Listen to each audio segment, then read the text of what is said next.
Hey, deserving listeners, this is part 4 in my reaction to Raquel's interview on Bethany Frankel's podcast. I want to remind everyone that I didn't realize there was a video version of this interview, and so I ended up just reacting to an audio version, which was on Sunshinery's YouTube channel. Let's listen and see what happens. I want to talk about this tape, this FaceTime. I can't imagine what your parents went through about that. There's a video. So you're FaceTiming Tom. You're in New York and Tom is in LA, and you're masturbating and he's recording you and you don't know that you're being recorded. Correct. Okay. Wow. I didn't know anything about, maybe y'all knew about this. So it sounds like they were having phone sex and Tom was recording it with another device, it sounds like, without her knowing, which is awful. And then it was made public? Is that what, because she was referring to Raquel's parents being exposed to this sort of thing? Yikes. No. It's in the category of sexual assault to publicize a video like that without consent from the individual. I mean, it is. And we have a long track record in our society of especially with women, of just like when a woman has been identified as evil or conniving or slutty, then all bets are off. You can do whatever you want to that person, including this kind of thing. You know, remember the whole revenge porn thing. So, yeah, just not okay. I decided to be adventurous and look at the adult section on the TV. And Tom and I FaceTime a lot. So it turned into something more of an intimate FaceTime. I expected to have privacy in that moment. So that happened. The entire day is a success in my eyes. And I was celebrating with Sheena after Watch What Happens Live. And I looked at my hairstylist and I was like, okay, I feel like there's a tangent here, but what we're hearing is, okay, yeah, just what it sounded like. They were having phone sex and she didn't know that Tom was recording it. So, yikes. Whatever happens, I feel like I just leveled up and I'm killing it and I can handle anything. Literally 5 minutes later, I get a text from Ariana sending me two screen recorded videos and a text that said, "You're dead to me." And that's how I knew that she knew. So at some later point, sounds like Ariana discovered it. So how did this video get out? Did Ariana leak it? Because that's not okay. My consent. So of course, all of these emotions came flooding over me. She called me and she was yelling at me, and begged to know when it first started. Was she being filmed when she asked that? So again, does that sound like Ariana thought of it as a fake relationship? Now, maybe Raquel says, well, it was a fake relationship and Ariana was worried about her brand because as a couple they had a brand, but that doesn't seem likely. Because she had that video, I was scared that it was going to be leaked. And was it graphic? Like you could see? I mean, it's not something that I would ever want my grandma to see. No. Right. Yeah. Right. Or your kids. Yeah, right. Exactly. So I felt pressured in that moment. And one of the reasons why it went on for so long, this affair, is because Tom and I couldn't come to a resolution on the timeline of it all, because Tom didn't want Ariana to know how long it actually had been going on and felt like it would hurt her more if she knew that this happened during the summer. Yeah, I've been over this previously, but it's very common for cheaters, if not universal, to only tell as much as they feel like they need to tell. You know, if you're caught in an affair suddenly and there's no indication that the victim, you know, your spouse that you cheated on, knows about the length of time, they only know about the past month or so, then most, if not all, cheaters will say, well, not all, but most in my anecdotal experience, will say that it's only been a month. That's just, even though it was for 3 years. And the problem with that is that inevitably what will happen is it will come to light that it was longer than a month. And not only have you now cheated on your partner, which is a horrible transgression, but you've also lied and obscured the truth when you had a perfect opportunity to at least give the broad strokes and come clean. And it's just this perpetual, continual, chronic transgression assembly line that cheaters will commit, and the pain of going through that when you're Ariana. And when I'm there talking with clients as they go through this, I always have this sit down with the cheaters and say, if you really want to recover, you either have to not say anything in terms of detail. If that's what you want to do, we can talk about whether or not that's possible, or you just have to tell the truth. But do not lie, because that's a problem, obviously, and it's immoral to do that. And it's just going to cause you more, if you just want to think selfishly, it'll cause you more problems when you do that, because when it comes to light that you're lying, one, it'll cause a lot of anger in the other person and maybe other people around that person. But also, if you're trying to recover the relationship, which is usually why they're in my office, then the person, the victim, your spouse that you cheated on, has no reason to believe anything. That, there's a kind of a window of time when the victim finds out about the infidelity. If the cheater can do a 180 on the lying and just say, okay, I was caught, and yeah, I'm going to be truthful from now on. There's a window there where if the cheater is legitimately truthful and demonstrates that, then the victim is much more likely to build trust quicker over time, because the cheater has seemingly turned a new leaf. It's not always the case, but it can be. Whereas if you lie during that window of time, then the victim might question everything that you say for the rest of your relationship, because you've demonstrated that even under circumstances where you're caught and the details aren't necessarily out there, but the broad strokes are out there, you still continue to self-preserve by lying. You continue not to care about my feelings.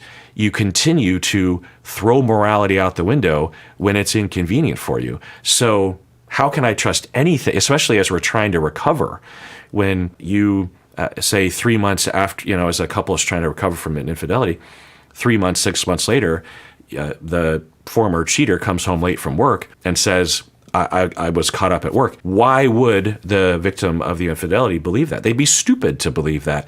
So it really throws a wrench in recovery and is just flat out immoral. It's wrong to lie. What did your kindergarten teacher tell you? Did your kindergarten teacher say it's okay to lie when you're trying to preserve your own interests? Did the kindergarten teacher say, when it's convenient, tell the truth, and when it's inconvenient to tell the truth, go ahead and lie? No. Your kindergarten teacher said it's not okay to lie. Don't lie. This was summer of 2022. Oh, so this went on for a while. 7 months. Oh, okay. Yeah. So she begged to know. I told Ariana that it had been happening for 7 months, and she flipped out.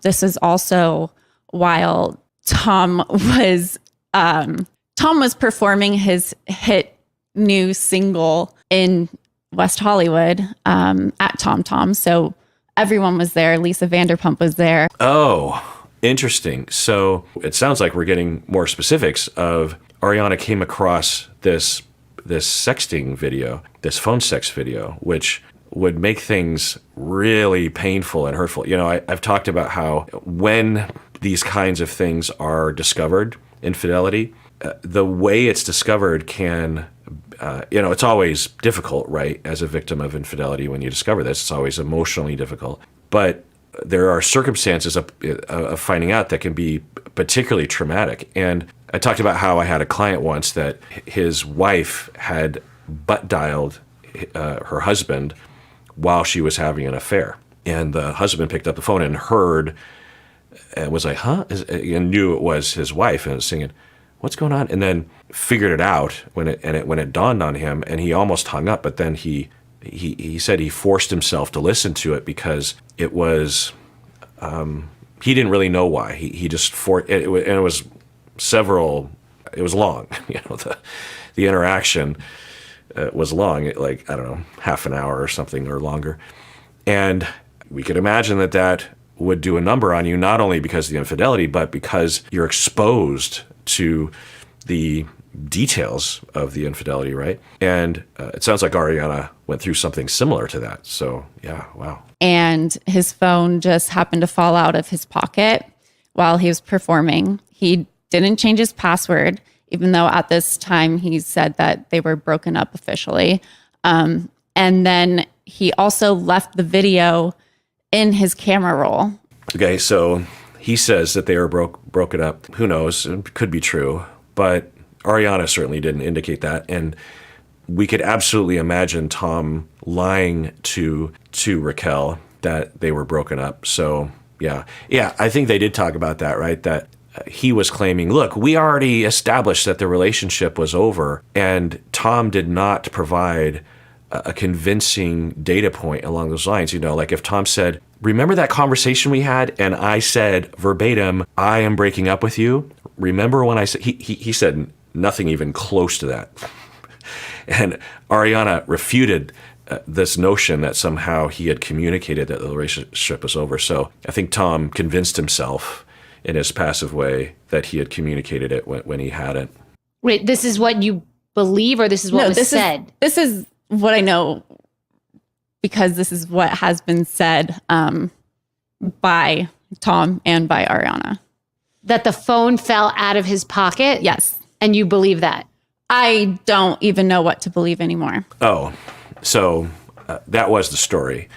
And he didn't change his password, and I guess Ariana knew the password. And then what I think they're saying now is, do you believe that? I think what they're implying is that maybe Ariana, grabbed his phone and figured, okay, they're in a 9-year relationship, and he was having an affair. So, is it wrong to read someone's journal?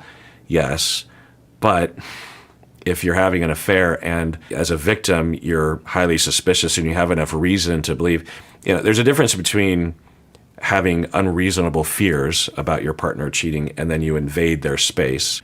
It's different, I think, for most people. I mean, I still don't recommend it. I still don't recommend that people do those sorts of things, break into each other's phones or read each other's journals or send a private investigator, unless you really know that something's happening. I just don't think that it's okay, largely because a lot of people will be very convinced based on circumstantial evidence that their partner is cheating, and they will do all sorts of invasions of privacy. They'll install these apps on their partner's phone that will record everything that they do. So anyway, it sounds like they're saying that there's this possibility that Ariana just grabbed the phone. I feel like if that were true, Tom would have said something, because he was not averse to bringing up any kind of data point that would implicate Ariana as a bad person. So I don't know. Okay. So the phone fell out of his pocket and she then picked it up and put his password in, or didn't have his Face ID, and then found a video that was on the front of his phone for her to see? Yes. A mutual friend picked it up, gave it to Ariana because Tom was still performing. She had this gut instinct, she said, to look through the phone, and she just looked through the camera roll and there was the video. And okay. And who else has seen that? It seems to be that a lot of people have seen it, despite my immediate cease and desist letter that went out. Some of Ariana's friends have described the video. So it doesn't sound like it was leaked to the public, but still, even if Ariana showed it to other people, it's hard to blame Ariana in that situation. But if I were there and I was one of Ariana's friends, and Ariana was like, hey, look at this, blah, blah.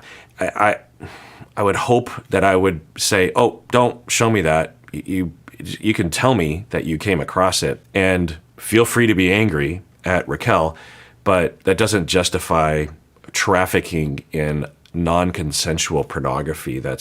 I'm not going to participate in that. So, and I've been there before, without going into details, but I've been in that position where someone is about to show me something along those lines, and I was like, no, thanks for telling me the circumstances, because that tells me enough to know that by just me looking at it, it can feel very passive, right? It's just like, well, I just looked at it. It exists in the world. Like, what's wrong with that? Well, there is something really wrong with that, because it's non-consensual. By viewing something, like when people would view the leaked videos of Jennifer Lawrence that she had on her phone, someone hacked in and publicized them. People on the internet were like, oh, I'm curious. And they would look at the pictures. And a lot of people in the public that did that, they're like, it's not my fault that they're out there. It's out there.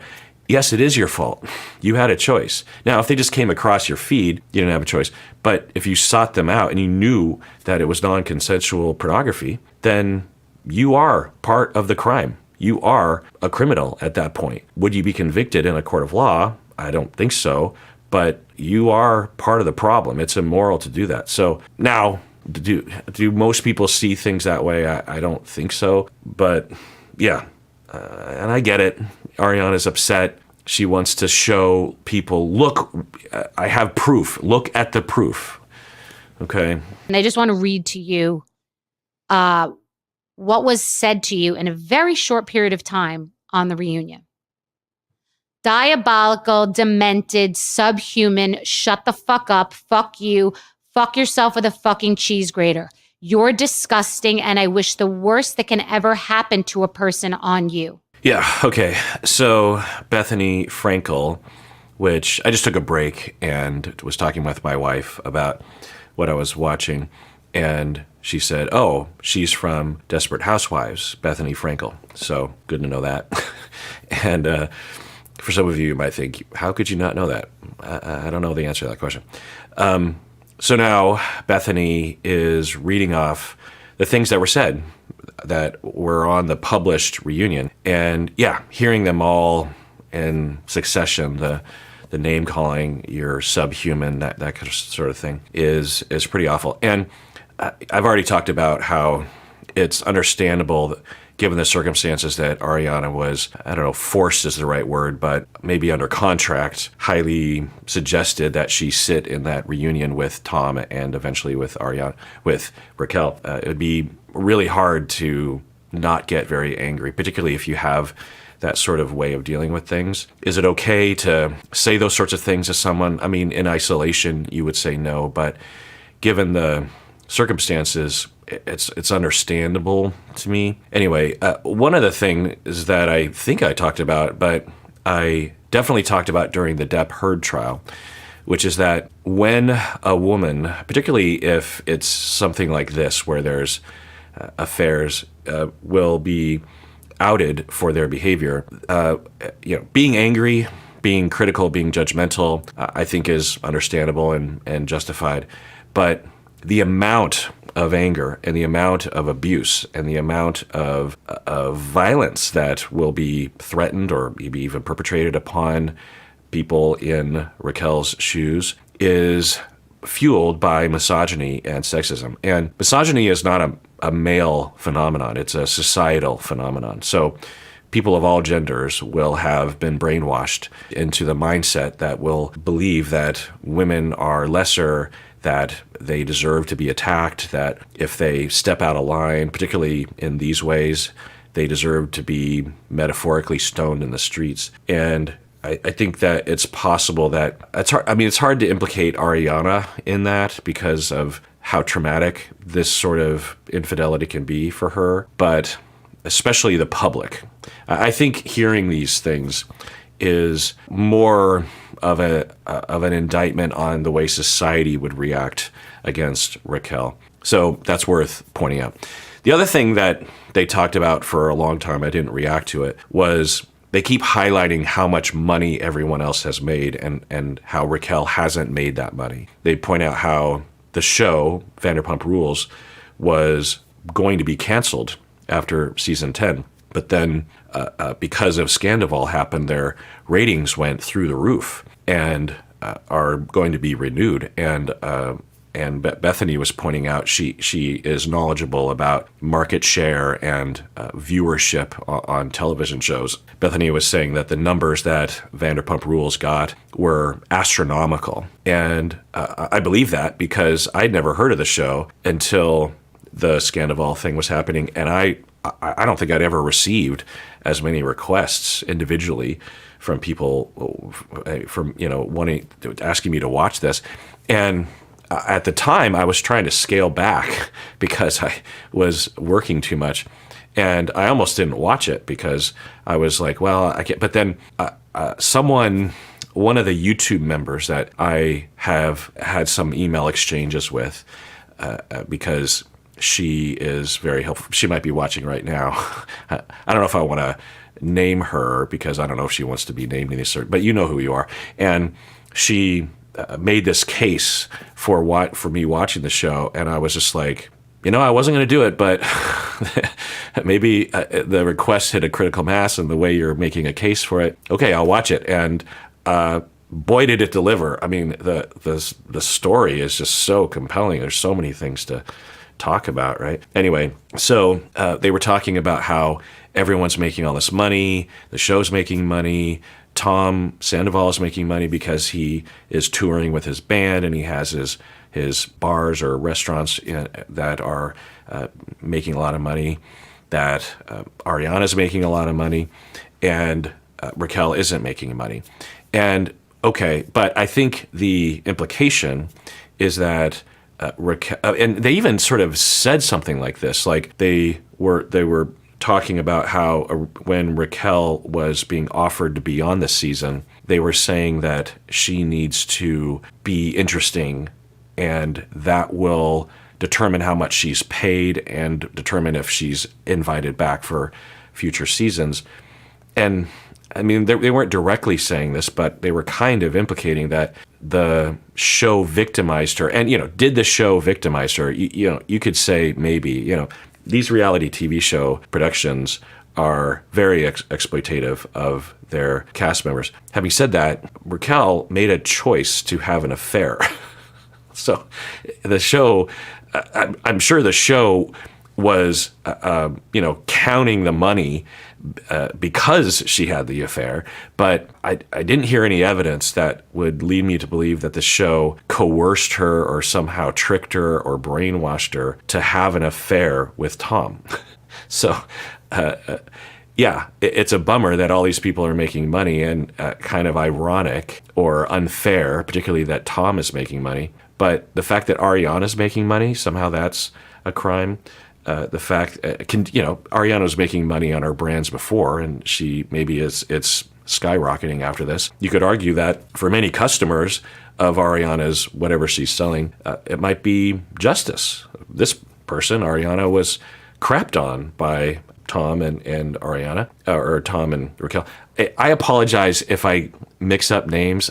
So anyway, what was I saying? My point is that they're making a case for that Raquel is this victim of the situation. And was she victimized, particularly by the public? Yeah, I think that's inarguable.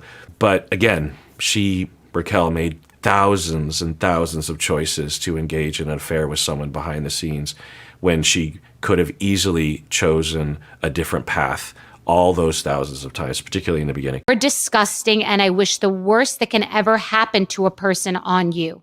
And then you said, I feel like a piece of shit. And then it was said to you about you, and then Lala says, my love, I think the C word was extracted there. think you need to get mentally evaluated. You're truly insane. And then you say, I am getting mentally evaluated. And you could argue along the lines of misogyny that the amount of verbal abuse that was waged on Raquel was disproportionate to the amount of abuse verbally that Tom was going through during the reunion. So that's a little interesting, right? Because you could argue that Tom was the bigger transgressor. They both were transgressing, but Tom cheated on his partner. Raquel, cheated. Another thing that I should point out is that the YouTuber here, Sunshinery, it's their channel that is posting this podcast, and Sunshinery was saying in commentary, actually, that the claim that Raquel was making that she and Ariana weren't really close friends and they never spent time alone together doing things is apparently refuted by social media posts that the two of them made where they're spending time together away from everybody else. Free time, away from the show. So if that's true, yikes, that Raquel would just straight up lie about that. And what's the point? Somehow that makes it okay? Or trying to make the case that Ariana is this big liar? I don't understand. If Ariana is obscuring that, it's odd and typical to what Tom would do. And I feel like we haven't seen Raquel. I feel like the show, the last episode and then the reunion, Raquel was such a deer in headlights that she didn't do much, but she did talk about how bad she felt. And I think I wrote a story based on what was presented that was more in favor of Raquel. But now hearing the way she talks freely months after the fact, lots of ability to reflect on, it seems like she's much closer to Tom's, I don't know what to say, his behavior, much closer to the way Tom was justifying things and just looking for any data point that could be shoved into the bucket that would justify what they did. So that's unfortunate. And really, it's unfortunate in a number of ways for Raquel, because Raquel's going to be attacked a lot. And I'm actually looking at a lot of the comments on this video and a lot of anger towards Raquel. So that's not helping her situation. Another thing that it denies Raquel is the ability to learn from the situation. I mean, that's always what I would hope that people would try to focus on is, and that's what I try to do myself. When I transgress and I do something wrong and I'm in a conflict with someone, I have all the normal human impulse to justify it. Or when I am faced with an opportunity to really look at myself and face that I have a cringeworthy personality trait, I have all the incentive to just deny it and move on with my life, particularly if I'm not forced to face these sorts of things. But when I'm at my best anyway, which isn't all the time, I really try to force myself to turn into it and say, okay, I want to say that I'm justified, but let's put that aside and let's just imagine that I'm not. And really try to be on the side of what I'm hearing from this other person. Okay, so what did I do? And and I've learned through my own therapy myself, me going to a therapist, that feeling is good for me. It's good for all of us. Now, if I'm not beating myself up about it. I'm not going to fall into a downward spiral of shame and depression. I'm not prone to that, so I don't have to worry about that. So make sure you talk with your therapist about what I'm talking about right now, because there are vulnerabilities and risks. But for me, it doesn't have those risks, and thus I am able to do that. It doesn't feel good, but I know through experience, because I learned this in my 20s when I was in therapy, that feeling, that sweaty, shaming or guilty feeling, is this crucible where I change, where I am given this visceral experience of facing my flaws, or at least one of my flaws. And when that happens, it doesn't feel good, but it really helps, because in the future, I'm much more likely to have that on my radar of, okay, you're about to do this thing, or you just did this thing, and remember that you really looked at, you have to study these kinds of flaws in yourself. You really have to sit with them. You can't just say, well, yeah, I have this flaw anyway, moving on. It takes a lot. You got to really look at it, because you got to really lock it into your brain, make it a stable, long-term, readily accessed memory, so that when the opportunity arises, it comes to the fore of your mind. If you avoid it or barely focus on it in the moment, especially, it's not going to emerge into your prefrontal cortex. You're not going to note it that I might be doing it again. And that's not the thing to say. I'm not saying in those moments I'm like, I'm flawed, I'm not justified. It's just a question mark. That's always what I am telling my clients. It's like, it's all about question marks. It's all about having the question, am I wrong right now? Am I engaging in a pattern that I have done before? Am I being racist in this moment? Am I being sexist? Is a part of my childhood trauma causing me to be in denial or motivating something? It's the question. It's not a certain determination. But if you don't have the question, you will never be given the opportunity to investigate. That's always what I'm trying to get my clients to do. Is it's all about the question mark, because once you have the opportunity and you repeat that enough times, you're much more likely to detect things in the moment, right? But if you don't have the question, you'll never detect things, Said to you, you're a fucking psychopath. You're a dementor. You're a soul-sucking individual. You're ugly. You're hideous. You're rotten on the inside. Rotten like a moldy piece of fruit. Rotten. Again, when Ariana, I think a lot of these things, if not all these things, were said by Ariana. Out of context, yes, not okay. You could argue sexist as well, and worded particularly in a way that is designed to hurt women. Out of context, yeah, but in context, you wouldn't say it's 100% above board, but you do understand where it comes from, right? Now, what I would hope, but I'm guessing given the current trend that this won't happen, what I would hope is that Raquel would say something like, yeah, it's pretty awful, especially when you lay it out like that. And I understand why Ariana said those things because of what she was going through. So let's see what she says. What does that mean to you, hearing those words like in a row, like I wrote them down and just read them? Nobody should ever be spoken to like that. We're all human. We're just navigating through life and we're bound to make mistakes. I know that I'm not lesser than or even greater than anybody else. This is all fine because I think she has stated that she suffers from self-esteem issues, which I think is exhibited on the show. And when you're being called all those names, there would be a temptation to believe that they were all true. And I think that she even exhibited that during the reunion. She's like, yes, I am a piece of shit. I know that. And I wouldn't recommend that Raquel go down that road. She should recognize that she did something that was very hurtful and immoral. And that's a part of her capabilities, and that moving forward in life, she's capable of doing it again unless she does a lot of work. But she shouldn't think of herself as subhuman or less than other people. Her behavior was bad and immoral, but she is not a bad person. So, yeah, I'm glad that she's trying to counter that in her mind, because I'm guessing those voices were already inside her mind. All right, well, that does it for that episode. Everyone, please take care of yourself because you deserve it. You really, really do.